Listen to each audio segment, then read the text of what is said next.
जय हिंद दोस्तों, welcome to GK classes. I hope आप लोग अच्छे होंगे और आपकी तैयारी बहुत ही अच्छी तरह से चल रही होगी। जो भी हमारे दोस्त बीएड एंट्रेंस एग्ज़ाम की तैयारी कर रहे हैं उनका आज की क्लास में बहुत बहुत स्वागत है।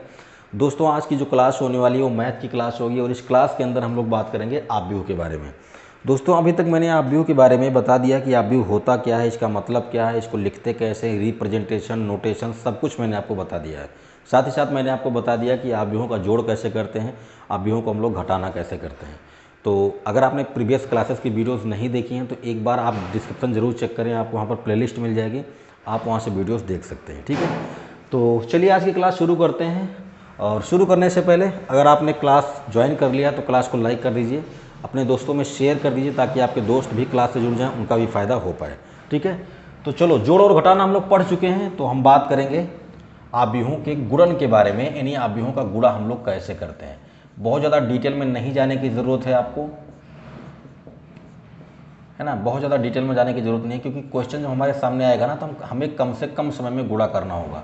लेकिन डिटेल में नहीं जाएंगे फिर भी हमें कॉन्सेप्ट तो पूरा समझना ही पड़ेगा। ठीक है, तो दोस्तों, आव्यूहों का गुणा मैं आपको बताता हूँ, लेकिन साथ ही साथ ये भी मैं आपको बताता चलूँ कि आव्यूह का गुणा करना, एडजॉइंट निकालना, इन्वर्स निकालना, इन सब का शॉर्टकट मैंने पहले ही बना रखा है। आप प्लेलिस्ट में जाइए, आप वहाँ पर मैट्रिसेस एंड डिटर्मिनेंट के नाम की प्लेलिस्ट मिलेगी, आप वहाँ पर देखेंगे तो आव्यूहों का गुणा कम से कम समय में, आव्यूहों का इन्वर्स कम से कम समय में, आव्यूहों का सहखंडज यानी एडजॉइंट कम से कम समय में, आव्यूहों का सारणिक निकालना कम से कम समय में, इन सब पर मैंने शॉर्टकट वीडियो पहले बना रखी है, तो आप वहाँ से जाके देखें, आपको ज़रूर हेल्प मिलेगी। फिलहाल मैं आपको यहाँ बताता हुआ चलूँगा। ठीक है, तो आव्यूहों का गुणन हमें करना है, जोड़ और घटाना हमने पढ़ लिया है, गुणा करना है, भाग नहीं पढ़ना है। आव्यूहों का भाग हम लोग नहीं करते हैं, उसकी जगह पर हम लोग इन्वर्स निकालते हैं। ठीक है, तो अभी गुणा की बारी है, गुणा कर लेते हैं।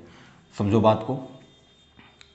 एक पॉइंट मैं यहाँ पर लिखने जा रहा हूँ, गुणा कब होगा, ये नेसेसरी कंडीशन है, ये होना ही चाहिए। अगर जो पॉइंट मैं लिखने जा रहा हूँ अगर ये पॉइंट सेटिस्फाई नहीं करती है तो गुणा संभव नहीं होगा। क्या कहेंगे, देखो, पहले आव्यूह में स्तंभों की संख्या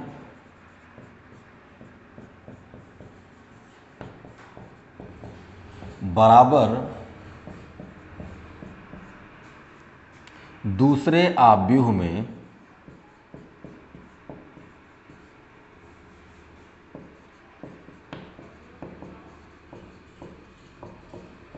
पंक्तियों की संख्या। ये कंडीशन अगर फुलफिल होती है, अगर ये कंडीशन सेटिस्फाई होती है, तभी हम लोग दो आव्यूहों का गुणा करेंगे। अब ये पॉइंट मैंने क्या लिखा, मैंने कहा कि पहले आव्यूह में स्तंभों की संख्या और दूसरे आव्यूह में पंक्तियों की संख्या अगर बराबर है तभी हम गुणा करेंगे। देखो, मान लीजिए कि आपको एक आव्यूह दिया गया ए, 1 2 3 4, ठीक है, एक आव्यूह ये हो गया। एक आव्यूह दिया गया आपको बी इक्वल टू 4 3 2 5, ठीक है। आपको क्या करना है, आपको इन दोनों आव्यूहों का गुणा करना है। तो इन दोनों आव्यूहों का गुणा हम दो तरीके से कर सकते हैं, या तो हम ए में बी का गुणा कर दें या तो बी में ए का गुणा कर दें। मतलब या तो हम ए बी निकालें या तो हम बी ए निकालें। ठीक है, अच्छा, एक चीज़ मैं आपको और बता दूं, जब हम दो आव्यूहों को जोड़ते हैं, जैसे जब हम ए प्लस बी निकालते हैं तो ये हमेशा बराबर आएगा बी प्लस ए के। मतलब यहाँ पर क्रम विनिमय नियम लागू होता है। ठीक है, जोड़ में आव्यूहों का जब हम लोग जोड़ करते हैं तो वहाँ पर हम चाहे ए में बी को जोड़ें चाहे बी में ए को जोड़ें, आंसर पे कोई फ़र्क नहीं पड़ता है। लेकिन जब हम गुणा करते हैं तो हम ए में बी का जब गुणा करेंगे और बी में ए का गुणा करेंगे तो ज़रूरी नहीं कि दोनों वैल्यू इक्वल आए। मतलब A B equal to B A हो, ये ज़रूरी नहीं है। कभी कभी बराबर आता है, कभी कभी अलग आता है। तो इस बात का ध्यान रखेंगे कि ए बी और बी ए दो अलग अलग चीज़ें होंगी, इन दोनों की वैल्यू कभी कभी तो ये भी होगा कि ए बी निकलेगा, ए बी निकल सकता है लेकिन बी ए पॉसिबल नहीं होगा। ठीक है, तो इस चीज़ पे हम ध्यान देंगे। जोड़ में कोई दिक्कत नहीं, चाहे जिसमें चाहे जिसको जोड़ो, लेकिन गुणा करते समय हमें ध्यान में रखना है। ठीक है, आ जाओ यहाँ पर देखो, एक आव्यूह आपको ए दिया गया, एक आव्यूह आपको बी दिया गया। अगर इसके मैं कोट की बात करूँ, ऑर्डर की बात करूँ, तो इसका ऑर्डर हो जाएगा 2x2, मैंने आपको बताया था, पंक्तियों की संख्या गुणे स्तंभों की संख्या। इसकी बात करें तो इसका भी ऑर्डर होगा 2x2। मैंने क्या लिखा है, मैंने लिखा है कि अगर आप पहले वाले में दूसरे वाले का, मतलब अगर आप ए बी निकालने जा रहे हैं तो आपको क्या देखना भाई, आपको ये देखना है कि पहले वाले में स्तंभों की संख्या, ये पंक्तियों की संख्या, ये स्तंभों की संख्या है, तो पहले वाले में स्तंभों की संख्या देखनी है और दूसरे वाले में पंक्तियों की संख्या देखनी है। तो अगर स्तंभों की संख्या पंक्तियों की संख्या के बराबर है तभी हम गुणा कर पाएंगे। तो आप बड़े आराम से देख सकते हैं, पहले वाले में स्तंभों की संख्या 2 है, दूसरे वाले में पंक्तियों की संख्या 2 है, तो इसमें स्तंभ और इसमें पंक्ति दोनों बराबर हैं, इसलिए हम ए में बी का गुणा कर सकते हैं, आराम से करेंगे। ठीक है।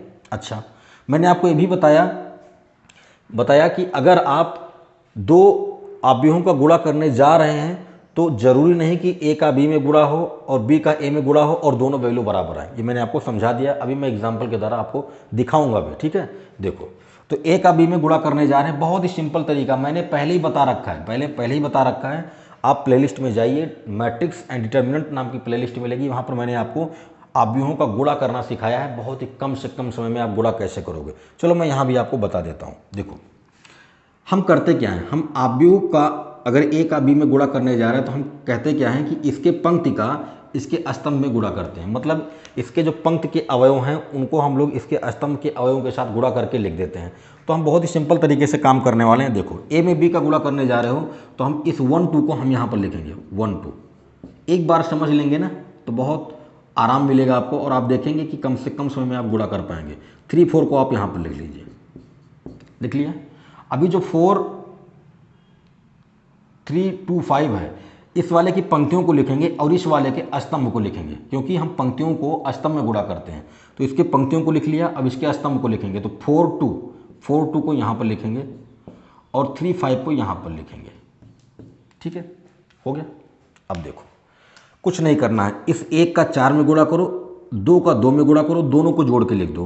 तो 1 का 4 में गुणा करेंगे 4 आएगा और 2 का 2 में गुणा करेंगे तो 2 दूना 4 हो गया। तो 4 + 4 कितना हो गया, 8 हो गया। एक बार मैं लिख देता हूँ, डिटेल में लिख देता हूँ। देखो, 1 का 4 में गुणा करेंगे 4 आएगा, प्लस 2 का 2 में करेंगे 4 आएगा। ठीक, अब इस 1 का 3 में करोगे तो 3 आएगा, प्लस 2 का 5 में करोगे तो 10 आएगा। ठीक है, इस 3 का, अब इसका हो गया, अब इसकी 3 का 4 में करोगे तो 12 आएगा, प्लस में 4 का 2 में करोगे 8 आएगा, इस 3 का 3 में करोगे 9 आएगा और 4 का 5 में करोगे तो 20 आएगा। अब जोड़ के लिख दीजिए। चलो जोड़ देता हूँ, 4 4 8 हो गया, 10 3 13 हो गया, 12 8 20 हो गया और 20 9 29 हो गया। ये आपका आ गया ए बी। कोई टेंशन लेने की ज़रूरत नहीं, हम इसके पंक्तियों को यहाँ पर लिखेंगे और इसके स्तंभ को यहाँ पर लिखेंगे और गुणा करते हुए जोड़ते हुए चले जाएंगे। अब देखो, दो अवयवों का जब आपने गुणा किया तो गुणा करने के बाद में आपको अवयव मिलेगा। भाई, दो अवयवों को जोड़ोगे तो अवयव मिलता है, घटाओगे तब भी अवयव मिलता है, गुणा करोगे तब भी आपको अवयव मिलेगा। तो जब हमने ए का बी में गुणा किया है ना, ए और बी का गुणा किया, ए बी निकाला तो हमें यहाँ पर एक अवयव मिला। इस अवयव की कोटि क्या है, इस अवयव की अगर हम कोटि की बात करें तो इसमें 2 पंक्तियाँ और 2 ही स्तंभ है, तो इसकी कोटि हो जाएगी 2 × 2। Very simple. ठीक है। अच्छा, क्या हम गुणा करने के बाद ही बता पाएंगे कि इस अवयव की कोटि 2 × 2 आएगी? ऐसा नहीं है, हम गुणा करने की जरूरत भी नहीं है। बिना गुणा किए भी हम बता सकते थे कि जब हम ए में बी का गुणा करेंगे यानी ए बी निकालेंगे तो उसकी कोटि क्या आएगी। कैसे, देखो, जब हमने ए का बी में गुणा किया तो हमने क्या कहा, हमने कहा कि पहले वाले में स्तंभों को देखना है, दूसरे वाले में पंक्ति को देखना है। तो ये दोनों तो खत्म हो गए, इनको हमने देख लिया पहले ही, इनका मामला खत्म है। अब जब इन दोनों का गुणा करेंगे तो गुणा करने के बाद जो अवयव बनेगा उसकी कोटि क्या होगी, तो उसकी कोटि भैया इसमें पहला जो छूटा है वो, इसमें जो दूसरा छूटा है वो, यानी 2 × 2 वही आया। पहले अवयव में पंक्तियों की संख्या गुणे दूसरे अवयव में स्तंभों की संख्या, वही हो जाएगी कोटि। बात समझ में आई?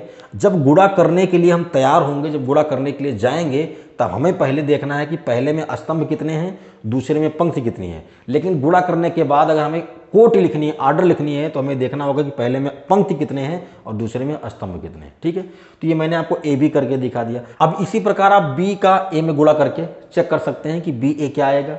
अच्छा, पहले आप ये चेक करो कि क्या बी ए पॉसिबल है। तो बी में पहले आप स्तंभों की संख्या देखो, कितना है, 2 है। इसमें पंक्तियों की संख्या कितनी है, 2 है। तो इसमें स्तंभ इसमें पंक्ति बराबर हैं, तो हम गुणा कर सकते हैं। और वैसे भी अगर दोनों अवयवों के ऑर्डर सेम हैं तो गुणा करने में कोई टेंशन नहीं, चाहे ए का बी में करो चाहे बी का ए में करो। देखो, इसका भी 2 × 2 था, इसका भी 2 × 2 था, तो हम ए बी निकाल सकते हैं, तो बी ए भी निकलेगा। ठीक है, तो निकालो, कोई दिक्कत नहीं।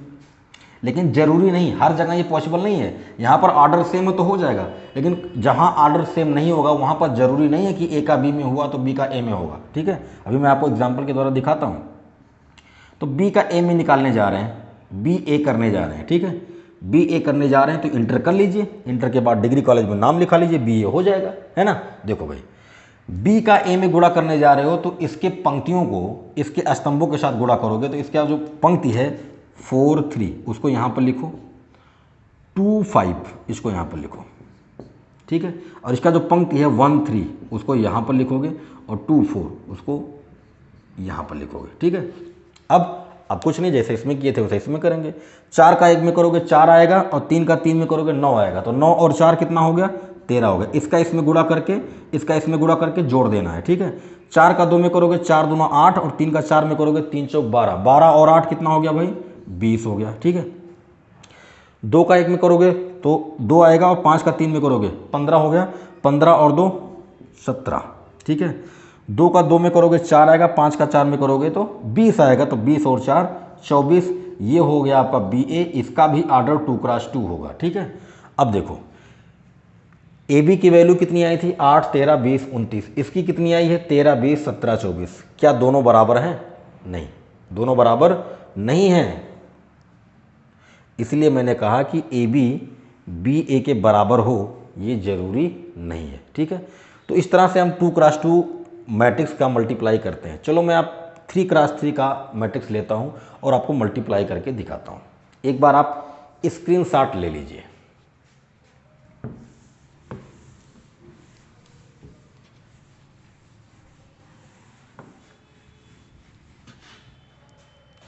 देखो, एक आव्यूह मैंने लिया 1 2 4 5, ठीक है, एक आव्यूह मैंने ये लिया, और एक आव्यूह मैं लेता हूँ 1 5 2 7 0 4 कह देता हूँ, ठीक है, एक आव्यूह ये लिया।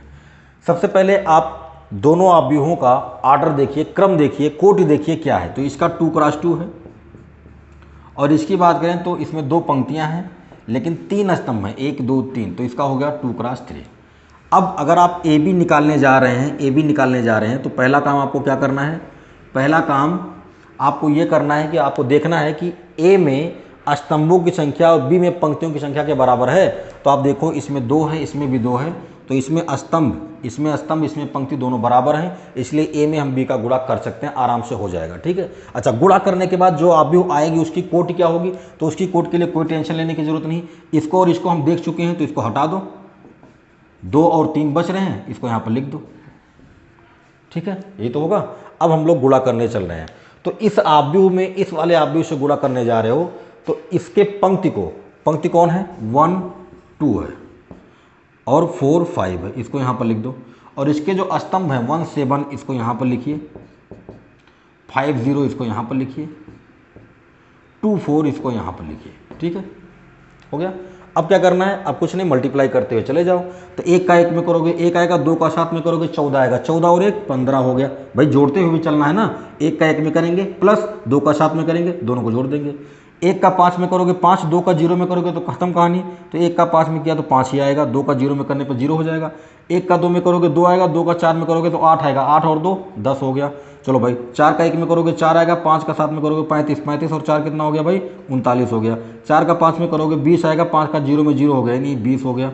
4 का 2 में करोगे 8 आएगा, 5 का 4 में करोगे 20 आएगा, 20 और 8 28, ये आपका ए बी निकल गया, ठीक। कम से कम समय में आप ऐसे गुणा करोगे। अब बाकी वैसे देखोगे, 1 का 1 में किया, 1 2 का 7 में किया, तो उसमें कन्फ्यूजन हो जाता है, उसमें आप भूल जाओगे, गलती हो जाएगी। लेकिन अगर ऐसे आप लिख लोगे फटाफट ना, तो बहुत ही आराम से आपसे गुणा हो जाएगा, ठीक है।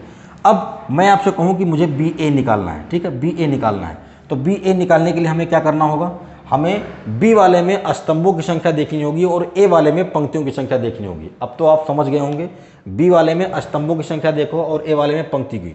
तो बी वाले में स्तंभ कितने हैं, 3 हैं, और ए वाले में पंक्ति कितना है, 2 है। क्या दोनों बराबर हैं, नहीं बराबर हैं, इसलिए बी ए पॉसिबल नहीं है, बी ए पॉसिबल नहीं है। तो ये बात आपको ध्यान देने की ज़रूरत है। पहले आप दोनों आव्यूहों का ऑर्डर देखिए, अगर दोनों आव्यूहों के ऑर्डर सेम है तो कोई टेंशन नहीं, ए बी भी निकलेगा, बी ए भी निकलेगा, ठीक है। लेकिन ये भी जरूरी नहीं कि ए बी और बी ए निकल जाए, दोनों बराबर आ जाए। अभी मैंने आपको दिखाया, ठीक। अगर ऑर्डर सेम है तो ए बी और बी ए दोनों निकलेंगे, लेकिन अगर ऑर्डर सेम नहीं है तब वहाँ पर आप थोड़ा सतर्क हो जाइएगा। ए बी यहाँ पर निकल रहा है लेकिन बी ए यहाँ पर नहीं निकलेगा। ऐसा क्यों नहीं निकलेगा, ये भी मैं आपको दिखा देता हूँ। चलो, ये भी मैं आपको दिखा देता हूँ कि क्यों नहीं निकलेगा। अगर आप बी में ए का गुणा करने जा रहे हैं तो बी के आप क्या करोगे, पंक्ति को लोगे, ठीक है। बी के पंक्ति को हम लेते हैं तो बी का पहला पंक्ति हो जाएगा 1 5 2 और दूसरा पंक्ति हो जाएगा 7 0 4, यही तो होगा। अच्छा, इसके स्तंभ को लेंगे 1 4 और 2 5, ठीक। अभी क्या करना है, अभी जैसे इसमें किए थे, 1 का 1 में करेंगे 1 आएगा, 5 का 4 में करेंगे 20 हो जाएगा। इस 2 का किस में करें, इसमें तो 2 ही एलिमेंट है, इसमें 3 है, तो इस तीसरे वाले का किस में करेंगे, तीसरे वाले का गुणा हो ही नहीं पा रहा है, इसमें एक एलिमेंट की कमी है, इसलिए ये बी ए पॉसिबल नहीं है। बात समझ में आ रही है, तो इस चीज़ का आप ध्यान रखेंगे। मैंने कहा था 3 क्रॉस 3 का एक अवयव लेता हूं, तो इसमें 2 क्रॉस 2 और 2 क्रॉस 3 था। चलिए मैं एक और एग्जांपल लेता हूं 3 क्रॉस 3 के लिए, एक बार आप स्क्रीनशॉट ले लीजिए अगर आप जरूरी समझ रहे हैं तो।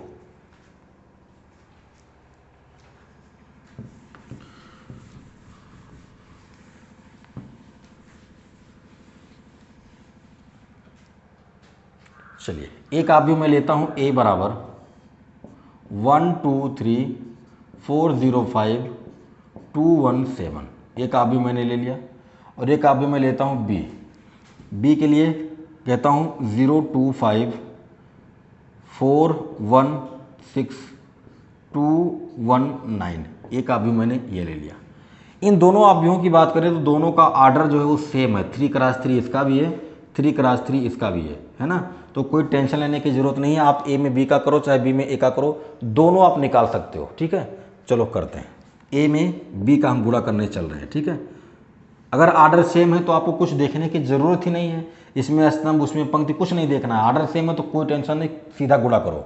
तो गुणा करने के लिए हमें क्या करना होगा, हमें अगर ए में बी का गुणा करने जा रहे हैं तो ए वाले की पंक्ति को यहाँ पर लिखेंगे 1 2 3 4 0 5 2 1 7, इनको लिख दिया। अब इस वाले के स्तंभ को लिखो 0 4 2 2 1 1 5 6 9, ठीक है, ये हो गया। अब आप कुछ नहीं, गुणा कर दो, तो 1 का 0 में करेंगे 0 खत्म, 2 का 4 में करोगे 2 चौक 8 और 3 का 2 में करोगे 3 दूना 6, 8 और 6 14, आ गया पहला एलिमेंट।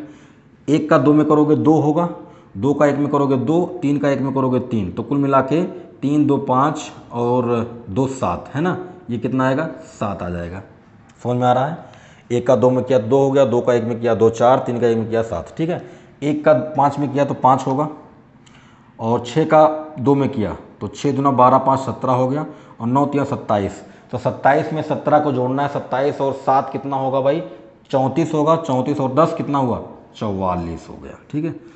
4 का 0 में करोगे 0, 0 का 4 में करोगे 0, 5 का 2 में करोगे 10, 4 का 2 में करोगे 8, 0 का तो खत्म, 5 एकम 5, तो 8 और 5 13, 4 का 5 में करोगे 20, 0 का तो खत्म हुआ, 5 का 9 में करोगे 45, तो 20 और 45 कितना हुआ भाई 65 हो गया, ठीक है। चलो 2 का 0 में करोगे खत्म, 1 का 4 में करोगे 4, 7 का 2 में करोगे 14, 14 और 4 18, 2 का 1 में करोगे 2 का 2 में करोगे 4 आएगा, 1 का 1 में 1 हुआ तो 4 1 5 हो गया, और 5 7 का 1 में करोगे 7 ही आएगा, तो 5 और 7 12 हो गया।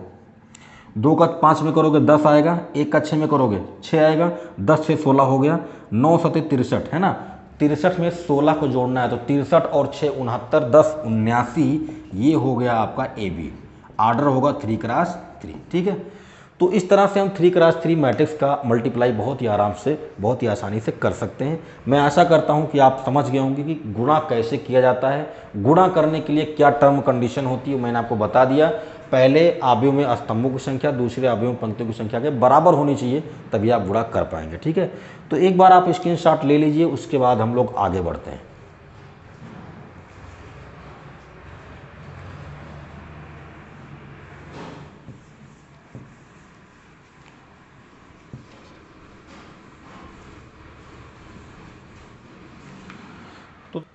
तो दोस्तों मैंने गुणा के बारे में तो आपको बता दिया, अब हम बात करेंगे परिवर्त के बारे में। आव्यूहों का परिवर्त क्या होता है, परिवर्त आव्यूह, परिवर्त आव्यूह क्या होता है, इसको अंग्रेजी में बोलते हैं ट्रांसपोज ऑफ ए मैट्रिक्स, है ना, ट्रांसपोज ऑफ ए मैट्रिक्स। इसको हम लोग डिनोट करते हैं ए डैश से, या ए के ऊपर टी लिख देंगे। टी मतलब ट्रांसपोज होता है, ठीक है। तो ये क्या होता है, बहुत ही सिंपल है, आप जानते भी होंगे। अगर आपको एक आव्यूह दिया गया ए, मान लो ये है 1 2 3 4, ठीक है, एक आव्यूह है। इसका अगर हमें ट्रांसपोज निकालना है, परिवर्त निकालना है, तो इसको हम पहले लिखेंगे ए डैश, या आप ए पावर टी, कोई एक लिखोगे, दोनों लिखने की जरूरत नहीं, या तो ऐसा लिखेंगे या तो ऐसा लिखेंगे। अब अगर आप ए का हम परिवर्त निकालने जा रहे हैं तो हम करेंगे क्या, कुछ नहीं करेंगे, हम जो यहाँ पर करने वाले हैं बहुत सिंपल तरीके से करेंगे। इस आव्यूह का ये R1 है यानी पहली पंक्ति है, ये R2 है यानी दूसरी पंक्ति है ना। इस 1 3 को हम कॉलम फर्स्ट कहते हैं और 2 4 को हम कॉलम सेकंड कहते हैं। हमें करना क्या है, हमें R1 को C1 बना देना है, R2 को C2 बना देना है, या C1 को R1 और C2 को R2 बना देना है। मतलब पंक्तियों को स्तंभ और स्तंभ को पंक्ति बना देना है, ठीक है। तो बना दीजिए, 1 2 ऐसे लिखा था, ऐसे लिख दो, 3 4 ऐसे लिखा था, ऐसे लिख दो, हो गया आपका ट्रांसपोज। सिंपल है ना, बहुत ही सिंपल। अब देखो, जैसे मान लो कि आपको एक आव्यूह दिया गया 1 2 3 4 5 6 7 8 9, है ना, एक आव्यूह आपको ये दिया गया। अगर इसका आपको ट्रांसपोज निकालना है तो बहुत ही सिंपल है, ए डैश निकाल लेते हैं। क्या करेंगे भाई, कुछ नहीं करेंगे, ये जो पंक्ति है इसको स्तंभ बना दो, 1 2 3 लिख दो, 4 5 6 है, इसको ऐसे लिख दो, जो पंक्ति है उसको स्तंभ बना दो, 7 8 9। जरूरी नहीं कि पंक्ति को ही स्तंभ बनाएं, स्तंभ को भी पंक्ति बना सकते हैं, तो कोई फर्क नहीं पड़ेगा। देखो मैंने कहा कि पंक्ति को स्तंभ बना दो, पंक्ति को स्तंभ बना दो, पंक्ति को स्तंभ बना दो। अगर मैं आपसे कहूं कि स्तंभ को पंक्ति बना दो तो भी तो आंसर वही आएगा। 1 4 7 ऐसे लिखा, इसको ऐसे लिख दिया, 2 5 8 ऐसे लिखा, ऐसे लिख दिया, 3 6 9 ऐसे लिखा, ऐसे लिख दिया, ठीक। तो परिवर्त के लिए आपको कुछ नहीं करना, बस पंक्तियों को स्तंभ या स्तंभ को पंक्ति बना देना, ठीक है। आई होप आप समझ गए होंगे। एक आव्यूह और लेता हूं मैं, ए इक्वल टू, मैंने लिखा 1 2 3 4 5 6, ठीक, एक आव्यूह ये है। अगर मुझे इसका परिवर्त लिखना है तो क्या करूंगा, इसका जो पंक्ति है इसको हम स्तंभ बनाएंगे, तो 1 2 3 हो जाएगा, और ये है 4 5 6, 4 5 6, तो इसको हम ऐसे लिखेंगे 4 5 6 हो गया। ये आ गया इसका, इस आव्यूह का ये परिवर्त है। अब आपको ध्यान देने की जरूरत है, इस आव्यूह की जो कोटि थी वो थी 2 क्रॉस 3। बोलो भाई, 2 पंक्ति थे, 3 स्तंभ थे, लेकिन ये जो आव्यूह आई है इसमें 1 2 3 पंक्तियां हैं और 2 ही स्तंभ हैं। कुछ समझ में आया, कुछ समझ में आया, बोलो आ गया। जो आव्यूह हमें दिया गया है उसका हम ऑर्डर उल्टा कर दें, अगर उसके ऑर्डर को हम उल्टा कर दें तो हमें परिवर्त मिल जाएगा। यहाँ देखो 2 क्रॉस 3 था, यहाँ क्या हो गया, 3 क्रॉस 2 हो गया। अब आप सोच रहे हो कि यहाँ पर ऑर्डर तो उल्टा नहीं हुआ, तो भैया यहाँ 2 क्रॉस 2 था और इसको उल्टा करोगे तब भी आपको 2 क्रॉस 2 ही मिलेगा। यहाँ पर 3 क्रॉस 3 था, इसको उल्टा करोगे तो 3 क्रॉस 3 ही मिलेगा, है ना। लेकिन यहाँ पर ऑर्डर 2 क्रॉस 3 था, जब इसको उल्टा किया तो हमें 3 क्रॉस 2 मिल गया। मतलब जो आव्यूह हमें दिया गया है उसका अगर हम ऑर्डर उल्टा कर दें तो भी हमें परिवर्त मिल जाएगा। फॉर एग्जाम्पल, अगर हमें कोई आव्यूह दिया गया है ए, इसका ऑर्डर अगर हमें m क्रॉस n पता है तो इसका जो डैश आएगा यानी परिवर्त आएगा उसका ऑर्डर होगा n क्रॉस m। समझे बात को, तो ये चीज़ आपको ध्यान में रखनी है। अच्छा, परिवर्त आव्यूह इसलिए मैंने आपको बताया क्योंकि 2 प्रकार के आव्यूहों के बारे में हम लोग बात करने जा रहे हैं, एक है सममित आव्यूह, एक है विषम सममित आव्यूह, ठीक है। तो फिलहाल आप स्क्रीनशॉट ले लीजिए, उसके बाद हम लोग उन दोनों प्रकार के आव्यूहों के बारे में बात करेंगे।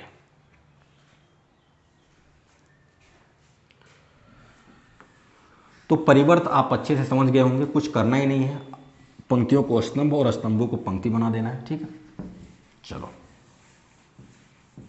अब बात करते हैं सममित आव्यूह।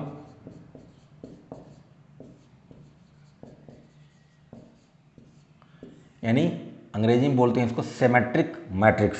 क्या बोलते हैं, सिमेट्रिक मैट्रिक्स। ये होता क्या है, ये कुछ नहीं होता है यार, ए डैश बराबर अगर ए आ जाए तो हम बोलेंगे कि ए जो है वो क्या है, सममित है।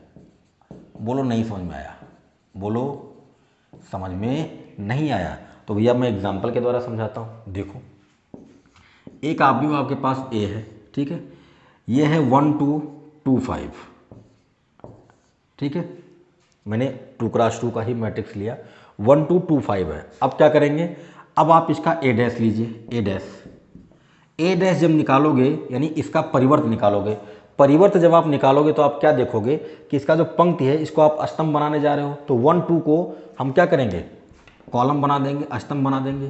2 5 को हम कॉलम बना देंगे, यानी 2 5 ऐसे लिखेंगे। एक बात बताओ, ये जो अवयव है 1 2 2 5, जब इसका हमने परिवर्त लिया तो हमें क्या मिला 1 2 2 5, ये यही तो है, ये जो अवयव आया है वो यही तो है। इसका मतलब कि हमने जब ए डैश निकाला तो हमें वापस क्या मिल गया, ए मिल गया। अगर किसी अवयव का परिवर्त लेने पर वापस वही अवयव मिल जाए तो बोलेंगे कि वो अवयव क्या है, सममित है, सिमेट्रिक है। बात समझे ना। अगर ए डैश बराबर ए आ जाए तो हम बोल देंगे कि वो अवयव क्या है, सममित है। चलो मैं एक 3x3 का एग्जाम्पल ले लेता हूँ। 1 2 3, ठीक है, 3 2 4 5, ठीक है, 3 5 7, एक अवयव मैंने ये ले लिया, ठीक है। अब कुछ नहीं, इसका हमें निकालना है ट्रांसपोज, तो निकाल लो। ए डैश बराबर 1 2 3 ऐसे है तो इसको ऐसे लिख लोगे 1 2 3, 2 4 5 ऐसे है तो इसको ऐसे लिखोगे 2 4 5, और 3 5 7 ऐसे है तो इसको लिखोगे 3 5 7। अब आप मिला लो, अब आप मिला लो, ये अवयव और ये अवयव दोनों एक ही हैं, एक ही जैसे हैं। इसका मतलब आपने ए डैश निकाला तो हमें आपको क्या मिला, ए मिला। इसका मतलब ये हुआ कि ये जो अवयव दिया गया ये सममित अवयव है, ये जो अवयव दिया गया था ये सममित अवयव था। बात समझ में आई। अगर ए डैश बराबर ए आ जाए, किसी अवयव का परिवर्त निकालने पर वही वापस आ जाए तो हम बोलेंगे कि वो अवयव क्या है, सममित है। और सममित अवयव लिखने का बहुत ही आसान तरीका आप देख पा रहे होंगे, यहाँ पर 1 2 लिखा, फिर यहाँ 2 लिख दिया। एक एलिमेंट को रिपीट कर देना है। अगर 2x2 का आप लिखने जा रहे हैं तो यहाँ पर 2 लिखा था, यहाँ पर 2 लिख दिया। 5 होता 5 लिख देते, 7 होता 7 लिख देते, है ना। ऐसे आप अवयव बना सकते हो। अगर आप 3x3 का अवयव लिखने जा रहे हैं, सममित अवयव, तो पहली बात तो डायगोनल में कुछ भी, कोई भी एलिमेंट लिख दो, जैसे 1 4 7 लिखा, 10 11 12 कुछ भी लिख दो। लेकिन और एलिमेंट जब आप लिखने जा रहे हो तो वहाँ पर आपको ध्यान से देखना है। यहाँ 2 था तो यहाँ 2 लिखेंगे, यहाँ 3 था यहाँ 3 लिखेंगे, यहाँ 5 था यहाँ 5 लिखेंगे। मतलब ये एलिमेंट जो हैं वो इक्वल होने चाहिए, ये एलिमेंट जो है वो इक्वल होने चाहिए। बाकी और क्या है कोई फ़र्क नहीं पड़ता है, ठीक है। तो इस तरह से आप सममित अवयव समझ सकते हैं कि सममित अवयव क्या होता है। कहीं भी आपको एग्जाम्पल दिया जाए तो आप बड़े ही आराम से देख सकते हैं कि वो सममित है या नहीं है। अगर डैश बराबर ए आ जाए, मतलब ए डैश बराबर ए आता है तो वो सममित होगा। अब दूसरे प्रकार की बात करते हैं जिसका नाम है विषम सममित अवयव। तो एक बार आप स्क्रीन ले लीजिए, उसके बाद हम लोग आगे बढ़ते हैं।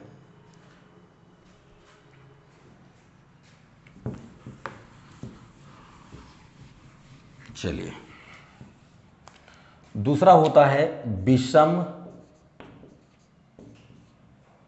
सममित अवयव। इसमें क्या होता है, ए डैश बराबर माइनस ए आएगा, मतलब अवयव तो वही आएगा लेकिन आगे का चिन्ह जो है वो बदल जाएगा, ठीक है।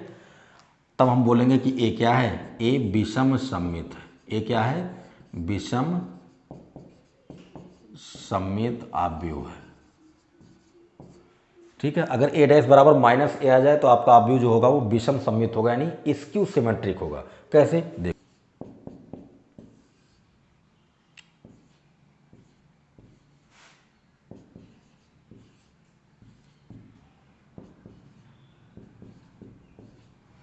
ये मैंने एक एग्जाम्पल लिखा, ये 3x3 का मैट्रिक्स है, ठीक है। हमें चेक करना है कि ये जो अवयव दिया गया है ये विषम सममित है कि नहीं, ठीक।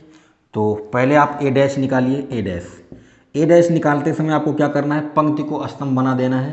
तो 0 2 3 ऐसे, इसको ऐसे लिख दीजिए 0 2 3, -2 0 5 ऐसे लिख दिया, और -3 -5 और 0 ऐसे लिख दिया, ठीक है। ये हो गया। अब देखो इस अवयव को ध्यान से देखो। यहाँ पर 2 है तो यहाँ पर -2 है, यहाँ पर 3 है तो -3 है, यहाँ पर -2 है तो यहाँ 2 है, यहाँ 5 है तो -5 है, यहाँ -3 है तो ये 3 है, -5 5 है। मतलब नंबर तो वही लिखे गए, बस चिन्हों का फ़र्क है। तो एक काम करते हैं ना, हम इसमें से माइनस को कॉमन कर लेते हैं। जैसे आप माइनस को कॉमन करोगे, ये माइनस से प्लस हो जाएगा, ये माइनस से प्लस हो जाएगा, ये प्लस है माइनस हो जाएगा, ये तो 0 है कोई फ़र्क नहीं पड़ेगा। -5 है +5 हो जाएगा, ये 3 है -3 हो जाएगा, 5 जो है -5 हो जाएगा, और 0 हो गया, ठीक। ये हो गया। आप ध्यान से देखिए, ये अवयव और ये अवयव दोनों एक जैसे हैं, इसका मतलब कि ये -a आ चुका है। बात समझ में आ रही है। तो अगर ए डैश निकालने पर आपको -a मिल जाए तो आपका जो दिया गया आव्यूह है वो विषम सममित आव्यूह होगा, यानी कि स्क्यू सिमेट्रिक होगा। ठीक है, अब एक चीज़ और आप समझिए, मैंने आपको बताया था ना, अगर आपको सममित आव्यूह लिखना है, क्या लिखना है, सममित आव्यूह लिखना है। मैं आपको तरीका बता रहा हूँ पहचान करने का। अगर आप सममित आव्यूह लिखने जा रहे हैं तो इसके लिए आप क्या करोगे, इसके लिए आप मान लो 2, 4, 5 ये विकर्ण के आव्यूह हैं, इसको लिख दिया। अब यहाँ पर मैंने 3 लिखा तो यहाँ भी 3 होगा, यहाँ मैंने 5 लिखा तो यहाँ 5 होगा, यहाँ मैंने 7 लिखा तो यहाँ 7 होगा। ठीक है, यहाँ पर 5 होगा। ठीक है, अब ये आपका जो आया है ये क्या आया है, ये सममित आव्यूह आया है। 2, 4, 5 मतलब विकर्ण में कोई भी अवयव आप रख सकते हो। मैंने आव्यूहों का प्रकार आपको बढ़ाया, मैंने आपको कई प्रकार के आव्यूह बताए हैं। तो अगर आप विकर्ण में एलिमेंट कुछ भी रखो कोई फर्क नहीं पड़ता, लेकिन अगर आप यहाँ पर जो एलिमेंट रखोगे वही यहाँ पर रखते हो, जो यहाँ पर रखोगे वही यहाँ पर रखते हो, जो यहाँ पर रखोगे वही यहाँ पर रखते हो, तो वो आपका आव्यूह जो होगा वो सममित आव्यूह होगा। बात समझ में आई। अगर विषम सममित आव्यूह लिखनी है तो तरीका मैं बता रहा हूँ आपको, विषम सममित,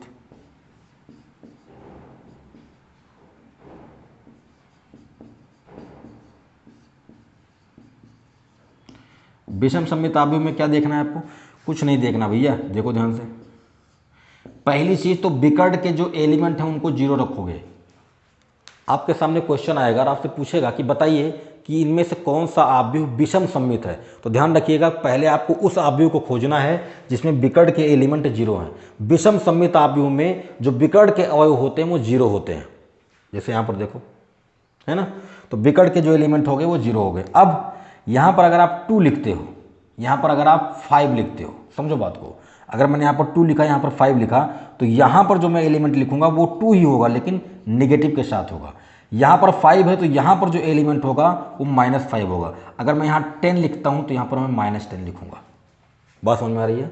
मतलब ऐसा नहीं है कि यहाँ पर 2 लिखा तो यहाँ -2 होगा, ये -2 होता तो यहाँ 2 लिखते। अगर यहाँ पर मैं 2 लिखता, -2 लिखता तो यहाँ 2 लिखता। यहाँ अगर मैं -5 लिखता तो ये +5 होता। अगर मैं यहाँ पर -10 लिखता तो ये 10 होता। समझे ना, आप देख सकते हो यहाँ पर 2 था तो -2, 3 था -3, 5 था -5। ठीक है, लेकिन विकर्ण के जो एलिमेंट होंगे वो 0 होंगे।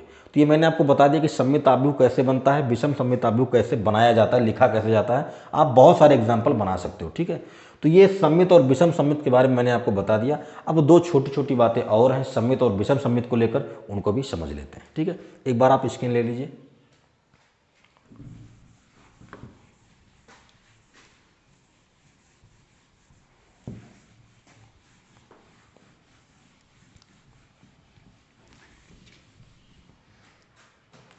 अच्छा, एक बात अब मैं आपको बताना भूल गया, सममित और विषम सममित आव्यूह जो होते हैं ना वो वर्ग आव्यूह होते हैं। स्क्वायर मैट्रिक्स, स्क्वायर मैट्रिक्स का मतलब क्या है, जिसमें पंक्तियों और स्तंभों की संख्याएं बराबर हों। ठीक है, अब एक चीज़ आप ध्यान समझिएगा, अगर कोई आव्यूह ए है ना, यदि ए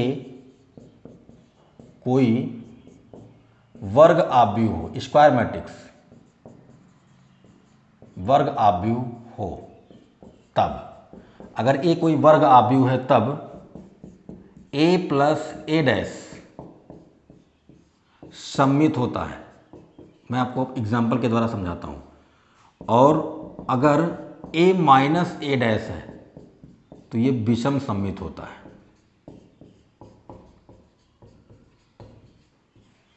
अब ये कैसे होता है वो मैं आपको समझाता हूं। मान लीजिए कि एक आव्यूह आपने लिया 1, 2, 3, 4। मैं छोटा एग्जाम्पल लेके आपको समझा देता हूँ। ठीक है, बाकी ये रिजल्ट आपको ध्यान में रखना है। मैंने ए लिया, अब अगर मैं a' निकालता हूँ, a', तो a' में हमें क्या करना है, पंक्ति को स्तंभ बनाना है। तो 1, 2, 3, 4 ये हो गया। ठीक है, अब आपको क्या करना है, देखो, अब आप a + a' निकालो। a + a' निकालने का मतलब है इस वाले में इस वाले को जोड़ना है। तो बहुत ही सिंपल है जोड़, इस वाले एलिमेंट में इस वाले को, इस वाले में इसको, इसमें से इसको, इसको इससे, है ना, मतलब संगत अवयवों को हमें जोड़ देना है।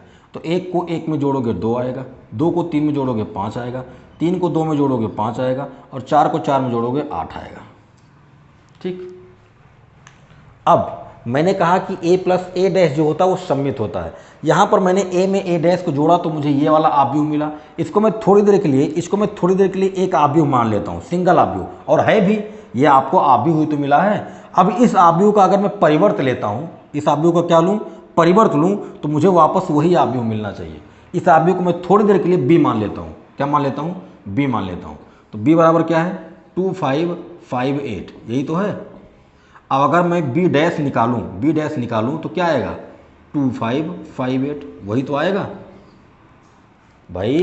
पंक्ति को स्तंभ बनाओ तो वापस आपको वही आव्यूह मिलेगा। इसका मतलब यह है कि ये जो आपको आव्यूह मिला है a प्लस ए डैश, जो आव्यूह आपको मिला है, इसका अगर आप परिवर्त निकालोगे तो वापस आपको कौन मिलेगा? आपको वापस यही आव्यूह मिलेगा। इसीलिए कहा गया कि a प्लस ए डैश जो आपका है ये सममित आव्यूह होता है। बात समझ में आई?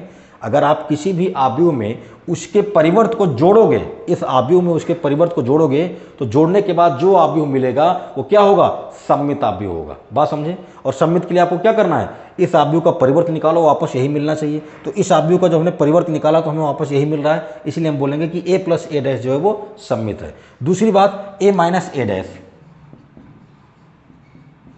a में से ए डैश को घटाना है। तो 1 में से 1 को घटाओगे 0, 2 में से 3 को घटाओगे -1, 3 में से 2 को घटाओगे 1 और 4 में से 4 निकल गया 0।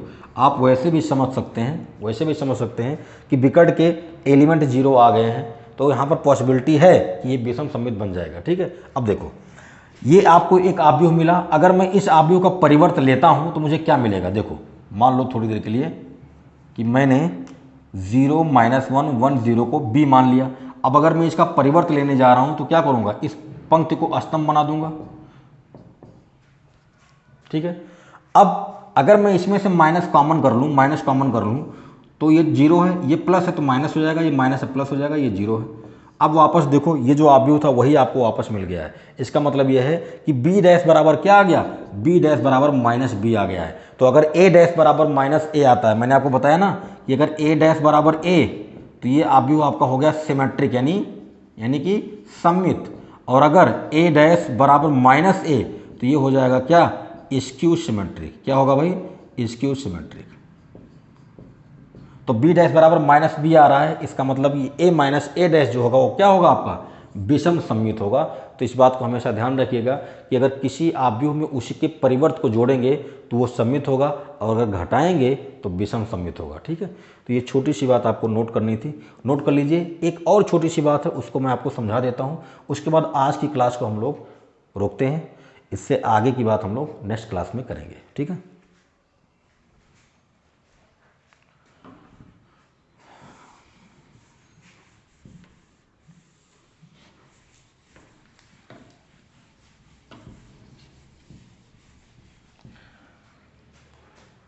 तो आगे की पॉइंट जो है वो आपके एग्जाम में कभी कभी डायरेक्ट पूछ लेता है, तो उस बात को आप ध्यान रखेंगे। कह रहा है कि यदि a कोई वर्ग आव्यूह हो तब इसे सममित तथा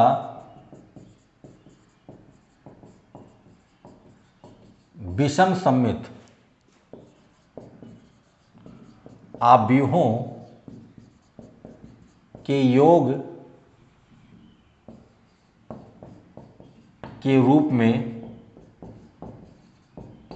लिखा जा सकता है।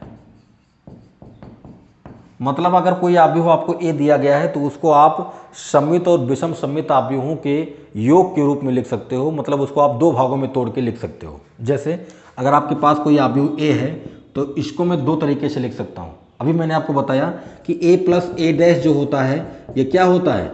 ये सममित होता है। ये क्या होता है? सममित होता है। और a माइनस ए डैश जो होता है ये क्या होता है? ये विषम सममित होता है। अभी मैंने आपको बताया। ठीक है, तो कह रहा है कि अगर आव्यूह a है आपके पास तो इस आव्यूह को आप सममित और विषम सममित आव्यूहों के जोड़ के रूप में लिख सकते हैं। मतलब इसको आप दो भागों में तोड़ के लिख सकते हैं। तो मैं इसको ऐसे लिख सकता हूँ, a बराबर मैं लिख सकता हूँ 1/2 प्लस में 1/2। मैंने क्या किया? मुझे पता है कि a प्लस ए डैश सममित होता है, a माइनस ए डैश विषम सममित होता है। मैंने इसमें 1/2 से गुणा कर दिया, उसके बाद इन दोनों को जोड़ दिया। जब आप इन दोनों को जोड़ के सॉल्व करोगे ना तो आपको वापस a मिलेगा। तो हम a को इस तरह से लिख सकते हैं, भाई दोनों पक्ष क्या आने चाहिए? अगर बीच में इक्वल लगाए तो दोनों पक्ष बराबर आने चाहिए। तो जब आप इनको सॉल्व करोगे ना तो आपको a मिलेगा। अब कैसे? देखो मैं सॉल्व करके दिखा देता हूँ। 1/2 का अंदर गुणा करोगे तो 1/2 a प्लस 1/2 ए डैश, अंदर गुणा करो 1/2 ए माइनस 1/2 ए डैश। देखो ये प्लस है, ये माइनस कट गया, 1/2 ए प्लस में 1/2 ए, जोड़ोगे दोनों को तो ए आएगा। क्यों? आधा प्लस आधा कितना आएगा? ए ही तो आएगा। तो ये हो गया आपका। ठीक है, तो आपको अगर कोई आव्यूह ए दिया गया है तो आप उसको दो भागों में तोड़ के लिख सकते हो, सममित और विषम सममित आव्यूहों के रूप में, और उसको इस तरह से लिखते हैं। ठीक है, तो आई होप आप समझ गए होंगे कि सममित क्या होता है, विषम सममित क्या होता है। आव्यूहों का गुणा मैंने आपको सिखा दिया, परिवर्त आव्यूह क्या है ये भी मैंने आपको बता दिया। अब नेक्स्ट क्लास में हम लोग शाखंडज आव्यूह के बारे में बात करेंगे और इनवर्स के बारे में बात करेंगे। मोस्ट इंपॉर्टेंट इनवर्स है ना, आपके एग्जाम में इनवर्स पूछ लिया जाता है। तो क्लास कैसा लगा कमेंट के माध्यम से सूचित कीजिए। अगर आप कोई टॉपिक पढ़ना चाहते हैं तो भी बताइए, उस पर क्लास पहले अपलोड कर दी जाएगी। और अगर आप लाइक नहीं किए तो लाइक कर दीजिए, दोस्तों में शेयर कर दीजिए, ताकि आपके दोस्त भी क्लास से जुड़ जाएं और उनका भी फ़ायदा हो। और अगर आपने चैनल सब्सक्राइब नहीं किया तो कर लीजिए, बेल आइकन को प्रेस कर दीजिए, ऑल पर क्लिक कर दीजिए, ताकि ऐसी क्लासेस आपको मिलती रहें। तो चलिए मिलते हैं अगली क्लास में, अपना ख्याल रखें, जय हिंद।